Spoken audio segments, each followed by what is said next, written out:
Well, we go backstage. Eric Bischoff is on his Motorola Razr, and he says, Game coming back. Hogan's going to be here. Piper's going to be here. It's going to be... But then John Cena walks in. Yeah, Cena's here, and Cena says, next week, homecoming Eric Bischoff versus John Cena for the WWE title. Bischoff said, hey, man, I had nothing to do with that. Not my idea, you know. Cena says, your idea or not, you're not putting one past me. I know about you, Mr. Karate Man. I know about you, Mr. Karate Man. Mr. Kung Fu Master. That means next week at homecoming, you better bring your black belt, your nunchucks, your samurai sword, and your shuriken stars. Because it's going to be you, Eric Bischoff, Kung Fu Master, against the champ, John Cena. And he takes his phone out and he opens it to take a picture of Bischoff's face. And he says, let me get a picture of your face. Because this is the last time you're going to be able to see it like this. And he takes the picture and he puts the phone in Bischoff's suit pocket. Aha! And he leaves. And Bischoff's standing there not too happy. And then Cena runs back in and goes, fucking says, I know Kung Fu too, partner. And then leaves again. What the fuck is going on here, man? I mean, they thought that was going to beat the Ultimate Fighter. Like, they thought that was, this is the game plan, guys. Lock in. Yeah, we should, like, shit on this fucking form of fighting, I think, because fuck that. And this is the WWE champion, like, the top guy in the company. He should be doing some haha here with Eric Bischoff. That's awesome. They definitely didn't think that UFC was going to bite into their market share. No. That was a Vince thing for a long time, right? Like, I mean, we talked about it before where, I mean, the story or whatever of Shane wanting to fucking buy the UFC and Vince saying, ah, fuck that. Yeah. I mean, Vince never thought that UFC was going to be competition because it was a whole different product, but, I mean, like... The audience that was watching, they, like, the young guys in college, yeah, they all moved over to UFC. Oh my... It was fucking kick fucking ass, too! Like... UFC's peak was just starting. Yeah, right. They were going nuts. Chuck Liddell? Are you fucking kidding me? Yeah, like, no fucking chance. Yeah, but you know, haha, Kung Fu was sick. Right. To combat this, we will have Eric Bischoff versus John Cena. Very reminiscent of Vince McMahon versus Steve Austin. Yeah, really a 1-to-1 when you think about it. WWE Rewind brought to you by Snickers. Shelton Benjamin does a lot of cool shit. Here it is. I've never seen a WWE Rewind where they legit, it's like just a highlight package. I mean, I guess they had to get the Snickers ad in, but I was like, damn, why don't they just make a Shelton video instead of this? To a Drowning Pool remix of his theme song. Ain't no stopping me now. Ain't no stopping me now. I think that would be kind of heat. I mean, shit sounds fucking pretty awesome. Snickers, by the way, it's only satisfying if you eat it. Yeah. So don't shove it up your ass. Dude, I was thinking the same thing. What are you gonna do? Shove up your ass? Like, come on. Oh, I guess I'll stop that. We have Shelton Benjamin versus Kerwin White with his new caddy, Nick Nemeth. I don't know. I mean, it can't be, right? This can't be the first time we're talking about Kerwin White. I mean, we brought him up on the show before, I think. But have we watched Kerwin White? I don't know. I don't think so. We watched a lot of Chavo years. Well, it was startling to me at the very least. And JR says, we learned that Kerwin White has hired a new caddy, and his name is Nick Nemeth. And we saw this feature on WWE.com a few days ago. So I love that they showed this WWE.com exclusive and just don't let you hear any of it. Just talk over. Yeah, here's what's happened. He's Kerwin White, and he's got a new caddy. Okay. All right, cut that shitty ass video and get back to the match. So Nick Nemeth, Dolph Ziggler, gives Kerwin a club, and that's his whole thing. He's a goddamn golfer. And Shelton says, Kerwin, please, you actually went out and got yourself a caddy? You know what? I'm real happy for you. That's awesome. Now you have someone to carry around your clubs. And wash your balls. Yeah. I mean, suck your dick. Like, Sean, I hear you, man. Oh, hold on. Now, it doesn't matter if you're on a golf course or in a WWE ring, because Chavo sucks. All right. I mean, like, what are we doing? Then why are we having this fucking match? Oh, I don't know. Well, they called me up and asked me to have the match, and I said yes. Well, Chavo swings, but Shelton blocks it and hits him in the back. Shelton then throws Kerwin into the air. Jesus, I mean, he gets fucking crazy height on that Kerwin White. So Kerwin takes off his shirt and he chokes Shelton with it. Chavo is in great shape here, though. I was surprised. He's usually not this stout. He definitely doesn't need to be for this because he's going to be wrestling always in a shirt for the most part. Well, I imagine that he got in shape for his return run. Right. Yeah. And they were like, well, we have this idea. And he said, well, it's my job, so I guess I'll take it. Which is what all the best do. Well, Chavo rolls to the apron. Shelton goes for a suplex. Chavo falls on top of him. And Nick Nemeth holds his leg. And Chavo beats Shelton Benjamin here. I mean, this looked like shit. Like, Shelton goes to suplex him in from the apron. Nick Nemeth, like, is supposed to trip Shelton, but he's not there in time, so he just barely gets it. So Shelton kind of has to figure out when to go down. He falls backwards. Kerwin White lands on his forehead and then beats Shelton. Like, this is fucking... And the camera guy missed the shot of Nick Nemeth holding the foot down for the pin. Like, we don't see it once. That was on purpose. I think he held his foot. And then they replay it to show it. No, we don't see shit. Yeah, they miss it both accounts. Like, even him grabbing the leg on the replay, there's no evidence of it at all. I guess maybe, whatever. Yeah, I really don't care about this, to be honest with you. Well, Kerwin takes the golf cart up backwards. Well, come on, Shelton gets his eat back. He jumps him, and then, of course, Nick Nemeth breaks a golf club over his back. Oh, that's a wood! Anyway, they show the replay. Thank you. Anyways, there's a ladder in the middle of the ring.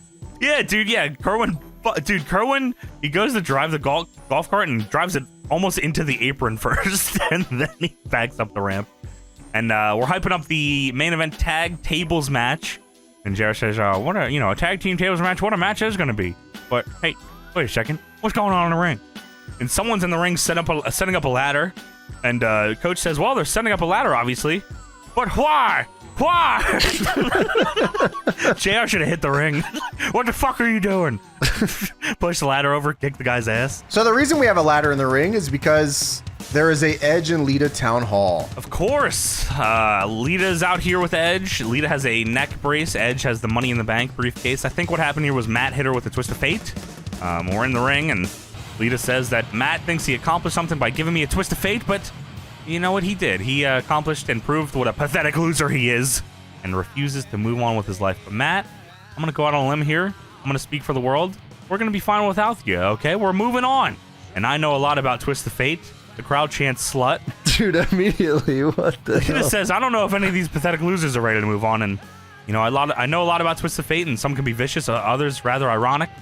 It was 5 years ago, right here on the very first episode of Raw on Spike TV. It was Edge and Christian and the Hardy Boys in a ladder match. And I was there, proud to support my man. And my, how things have changed. Oh, she's evil. I loved how he said it under his breath. Yeah. She's evil. And Edge gets the mic and he starts climbing up the ladder and he says, 7 days. Each rung of this ladder could represent the days left in your career. And next week, WWE comes home. And once again, Edge and Matt Hardy are going to tear their bodies apart in the ladder match. Only this time, the stakes are far greater than the tag titles or a shot at the WWE Championship. I know the Money in the Bank is going to be hanging high above the ring, but for the guy who doesn't grab that briefcase, he loses everything. His lifeblood, his very reason for being, he loses his career. And next week, Matt, I become a career killer. No more bitching and moaning and whining and complaining on the internet. But no, next week, loser leaves Raw. And Matt says he will not die. But when it comes to do-or-die situations, I thrive. Because one-on-one in ladder matches, I don't lose. I never have and I never will. And in life, there's winners and the losers. Me, I'm a winner. That's why I have a pretty lady like Lita with me and not you. And Matt, in this story, you're a loser. Nothing but a loser. And an underachiever. And every opportunity that's come your way, you've blown it. So why are things going to change? I love that Lita looked up to him and waved to him. I thought that was very cute. Yeah, that was awesome. I mean, Lita's run with Edge is fucking fantastic. In my brain, Edge doesn't get as over without Lita. No, he got a ton of heat off of her, yeah. This is his defining run for sure. Yeah. So the crowd starts to fire up, and Matt Hardy's here. He jumped the fucking rail. He's in the ring now, and Lita powders with the Money in the Bank briefcase, and Matt grabs the ladder and teases pushing it over, and he's leaning it one way, leaning it another. Fucking scary as shit, to be honest with you. The control that this had was very impressive, because I thought this was going to go bad, until it does go bad. So he backs off, and he goes to leave, and he fakes going out of the ring. He comes back, and he pushes the ladder over, and Edge takes this just the craziest way you could possibly take this. He fucking, like, his top his right leg hits the top rope, his middle leg goes between the ropes, and he fucking just falls on his head. This was insane looking. I think he was supposed to crotch the ropes, but he missed. Maybe he got a little too confident on like his way down. Yeah. Yeah, he had his leg out like he looked like he was gonna hit the rope, but he didn't, and he just lands ass first. Yeah, he just fucking. I mean, clips the ropes, dies, falls on the ring, has to roll out. I mean, shit was gnarly looking. Is unable to go next week at Homecoming. Eric Bischoff's not going to be blaming it. Eric Bischoff's going to be blaming Matt Hardy. No, I'll tell you what. When we go, then it gets censored here to the USA next week. We're back here. I tell you what, when we go to USA next week, Ed will be there. I mean, we were on USA before. We're going back to USA once again. They won't see this on Spike TV. I can tell you that. Coach says we're going to USA, and Lawler says Raw is, and then we'll come back. Going to USA next week? And Coach says Raw's going to be on USA Network. They're going to have a ladder match on USA. They cannot keep up with how much they're fucking bleeping this or, just ducking the audio. And it's like coming in and out on them saying USA. This is egregious. Like, I get it, but just at this point, just fucking either entirely mute it or tell them to fuck off or let it go. Well, we go backstage. Eric Bischoff is watching the show, and he's cool with what happened, I guess. he's totally fine. Edge just almost fucking died, but not a big deal because they get to wrestle next week, so whatever. So Eric Bischoff is in his fucking office, and Teddy Long comes in, which is odd because he's the SmackDown general manager, and that's what Eric says. Teddy Long, what the hell are you doing here? This isn't SmackDown. So Teddy says, hold on a minute, dog. Just chill. I didn't come here to get you all razzle-dazzled. I came here to talk to you about next Monday's show, and he pitches that, Homecoming's going to be one of the biggest shows in the history of WWE, and, I think, since SmackDown moved to Friday nights, maybe we can have a business agreement to, and give SmackDown some exposure on next week's Homecoming show. Eric, I see what's booked for the next hour, and I don't know if that's going to cut it next week. Like, we're looking to actually have a good show next week. Maybe I could send over Batista or something. I don't know. Why the fuck would I want to have a good show? Are you kidding me? Send over Batista? What are you going to say? You want to send over Eddie and Ray too? I mean, I don't care. You can have a bad show. I just thought maybe, you want to do something a little better this time. No, I don't. All right, get the fuck out of my office. All right, I'll see you later. And Vince comes in and he says, gentlemen, how are you? They all shake hands and he says, Teddy, what do we owe the great distinction of you having you here tonight? And Teddy says, well, I just want SmackDown to be part of next week's show. Vince says, oh yeah? Well, I think, Homecoming 3 hours. Probably the best television program ever produced by Eric Bischoff, which is fucking funny as shit. Fucking, by the way, did you know I hated WCW? Fucking shitty ass show. Well, if that's the case, then no different than a pay-per-view. And quite frankly, we had these joint Raw and SmackDown pay-per-views. So what if SmackDown has some degree of participation? So Vince says, Mr. Long, why don't you put one hell of a match together? I'd love to see people like Chris Benoit back on Raw. What about Rey Mysterio or the world champion Batista? He's just in an office talking like this. Like, can't you just be normal? That's how you say their names. Come on. Batista. All right. Shit. Fucking shit. You put your match together, announce it on Friday night, and we'll all be waiting. Teddy thanks him, and he says, you know what? You're all right, playa. And he leaves. And then Vince says, all right, well, let's talk about your title match next week, Eric. And Eric says, well, we talk about that. I got a week to think about, and I was hoping I could convince you to change your mind. I mean, that's a fucking horrible, horrible match. Like, what are you fucking thinking? What's going through your head? Like, there's no one else you can think for a WWE title match on what you say is the biggest show of the year? Well, they already have one good match, right? They have Kurt Angle versus HBK. We don't need any more.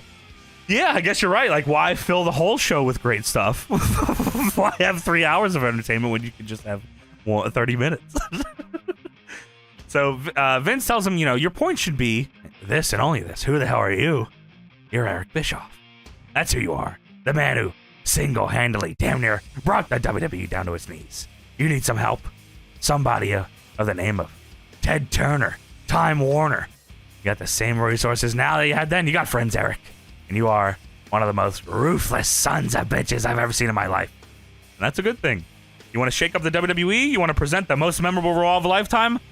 Then what about this? Next Monday, Eric Bischoff, WWE Champion. That'll put some butts in seats. Good luck, Eric.